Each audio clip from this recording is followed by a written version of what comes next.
Alright guys, Scrappy again today. I hope you're doing well and enjoying all day so far. The OpTic Texas team have come out in unison to describe exactly what might have happened over the last weekend to go 0-6 in map camper shots. Also revealing their practice over the last couple of days has started to get significantly better. It's also been revealed though the full bracket for the Minor 2 tournaments coming up next weekend. OpTic will play Falcons in the first round. How does it look after that is a serious question going into this tournament because wow, that could be a series if OpTic's performance is as of late or anything to go by. If everyone's interested in your thoughts in the comments, hit the like button if you enjoy, subscribe if you're new as always, I'd greatly appreciate it. Plenty to get into today. Starting here, I just wanted to run through this because it was a talking point a while ago and S&D Dylan kind of put together some more information on exactly how this works and how it's completely broken. I'm somewhat surprised that after the first major, it wasn't at least considered that Vault Search and Destroy might go because, you know, we had to watch Thieves play FaZe on this and you know, it is a very boring map to watch usually for competitive play. It's also completely broken, and this is a thing since the start of the game, which for some reason they've still not fixed. It really annoys me because this is a super known thing, but people are discovering more and more ways to abuse it. So if you guys aren't aware of this, I'll just go through it real quick because I'm hoping Trek fix this and it is known about, and the pros, I guess if they wanted, could and can use this to their advantage in the game, even if they say, oh, I did it accidentally. So for some reason, the game works where the bomb visually will appear where the player who planted it most recently touched land, or the ground, shall we say. So, and the bomb of course is inside water. That's what causes this glitch. So effectively, if you jump down into the site, and as kind of Dylan describes here, you have to go to the far left-hand side of this thing, because this counts as being on the water, and then you go round this way, down the ramp into this, and you're on the water the whole time.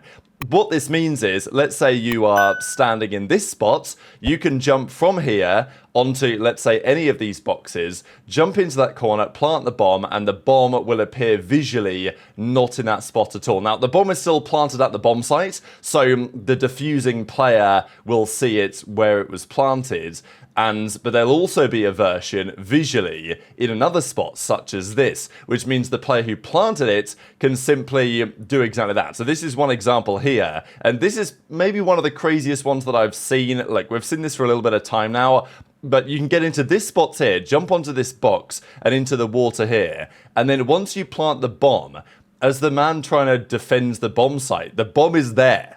So, and as soon as it disappears from view, that's when the guy's defusing it. So if you guys, look, this has been a thing for ages, so I'm not like revealing some crazy secret here, but this is just a load of new spots where you can use it from, and it's just another reason why Vault Search is a disaster. This is maybe the worst one. If you go from the top window, hop onto the boxes, and then into the water, the bomb will appear where you last touched lands, and it doesn't count the boxes, it counts this spot. So, I mean, like, that's almost, I mean, how are you meant to stop this, right? Like, if you're the man trying to defuse the bomb, and this guy has this spot, and as soon as it vanishes from this position, that's when you know the guy is defusing the bomb. You hop down there, you take him out, and you collect your free round win. So just another reason why, as good a Vault can be for something like Hardpoint, for Search, it is completely broken, and I don't know as and when, if ever, Trek are going to fix this. Instead, what they seem to be focusing on is stuff like this, and this has caused a bit of controversy last night. How this actually affects things, whether it's good or bad, is a question, but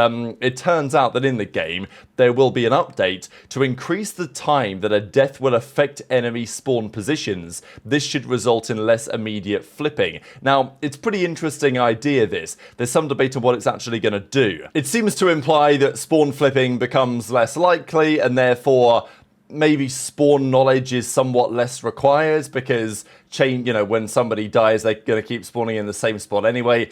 Interesting change. Is it a necessary change? Probably not, let's be honest. But yeah, tweet your thoughts on that in the comment section below. The other discussion here that I certainly wanted to get into with respect to the OpTic situation was the Falcons guys, because they were playing Fellows team. Now, Fellows team was formerly with Lunars and Neptune on. Both of those guys have now been picked up to the league. They've then signed Dylan Rex, not signed, you know what I mean? It's Dylan Rex and Capsule instead, who are, replacements, but not necessarily on the same level as the guys that have gone to the league, is my feeling. They were scrimming the Falcons yesterday. King, Dahum, Exnid, Wixel, that's their new team of 4. And this was Clay obviously watching it, and somehow Xnid manages to mantle this thing and jetpacks up to the sky. That's pretty wild. This map, though, ended 250 to about 113, I think it was, in favour of Falcons. So they maybe are starting to put something together here and start proving that they can be, you know, a more competitive outfit than they've been so far. Like, Falcons, are they good in the league? No. Are they slowly getting better? Like, I think they are getting better. I just think other teams in the league are getting better, maybe even arguably quicker than they are.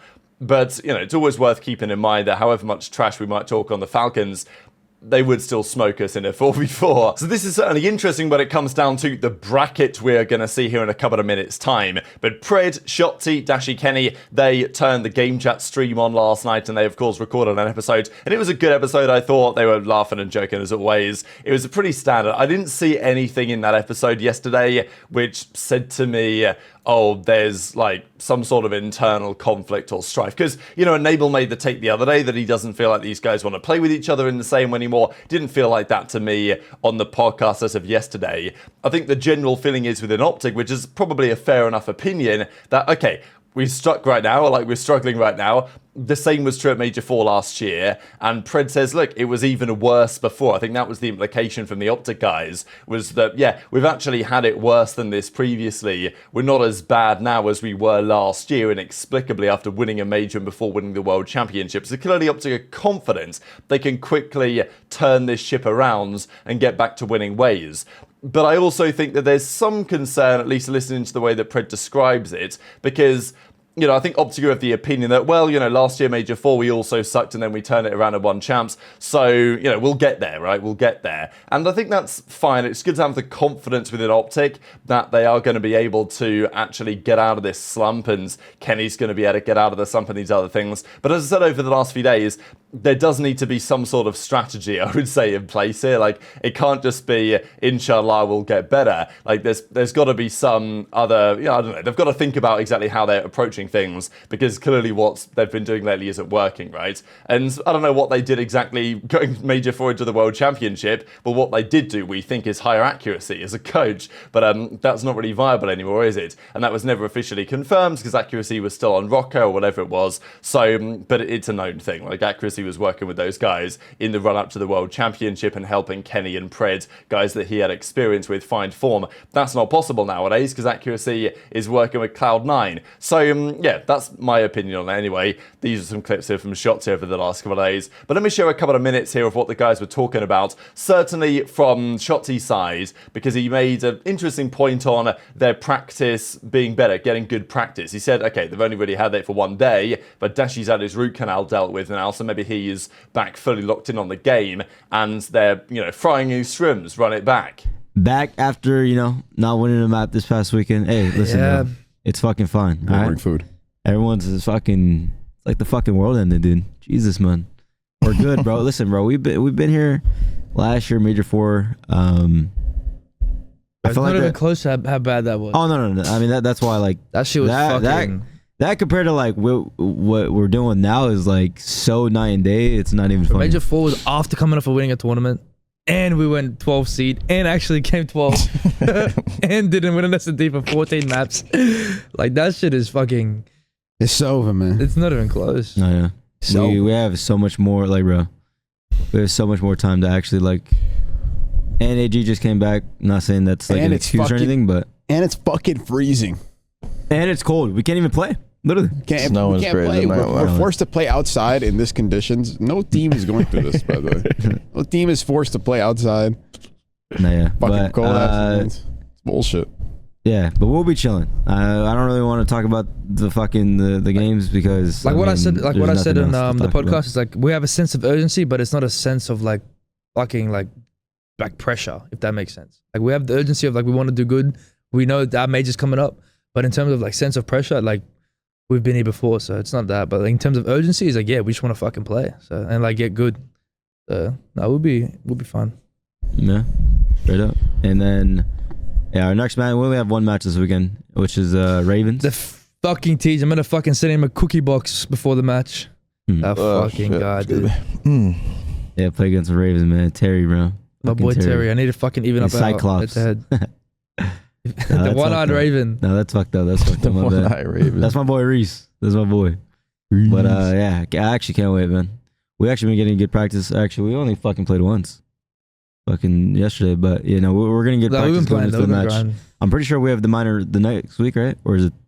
Yeah, as soon as this week is the qualifier, and then we have minor next week. But notably, Kenny was asking just after this clip, okay, what's the bracket? What does it look like for the minor? And during the first major, the minor was set by the results of the first couple of weekends of games. This minor bracket, though, was set based on the standings, I think, after the first major in Madrid. So this is what it turns out to look like. The CDL have finally put it out there for us to have a look at, and this is what it looks like. So FaZe at the number 1 seed, they get the bye to the second round, as do Thieves, Ravens, and Ultra, based on the current CDL standings after that tournament. Heretics ended up being the 6th seed because they were like 2-5 online, but then top 3 at the major. They ended up 6th. OpTic was 6-1 online, but top 8 at the major. They ended up being the 5th seed at that particular time. And then 7th seed was Rocker after coming top 4 at the minor the first time, and then a decent top 6 at the event in Madrid. Boston, Surge, then it was Cloud9, Gentlemates, and Falcons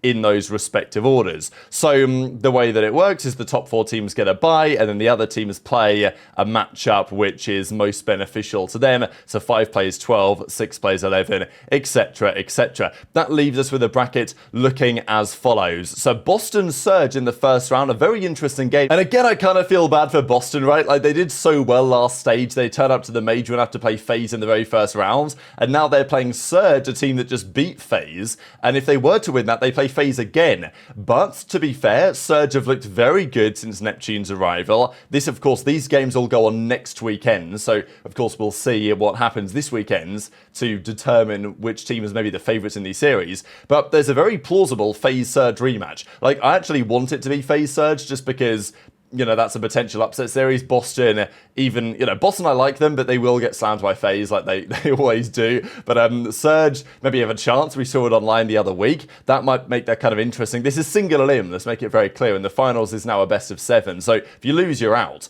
The next round, or in the next side, OpTic Falcons, and this is, you know, a funny time for this to happen, right? Because OpTic play Ravens this upcoming weekend, as Shotzzy was describing there.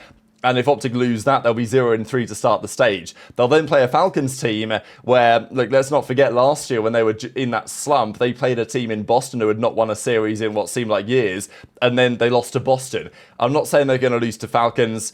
You know, that's one step too far, but I do think that it could be interesting, especially if Falcons are improving, which maybe they are based on the scrim results we saw a second ago. OpTic shouldn't have an issue there, but the next round is going to be Ultra, which is, you know, that's a challenge, right? Even if OpTic do win that series.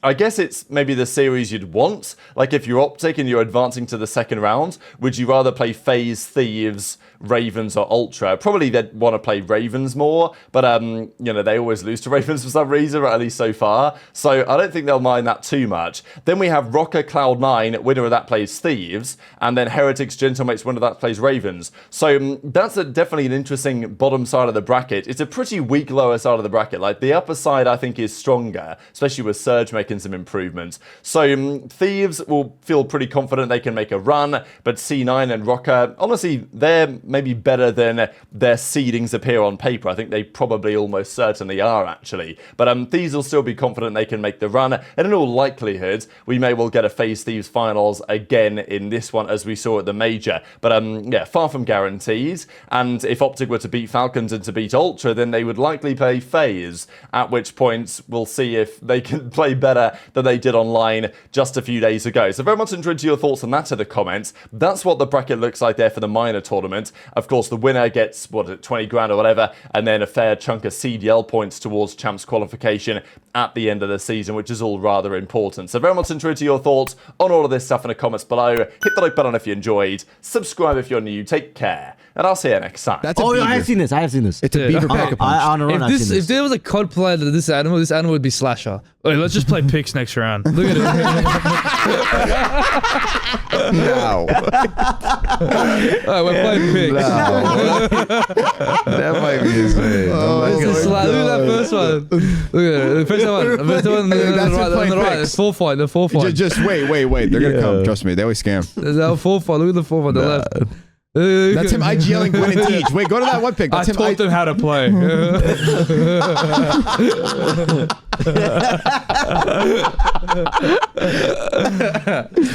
taught them how to play. Nah, that's that A's hat. Holy fuck, that thing was glued to him.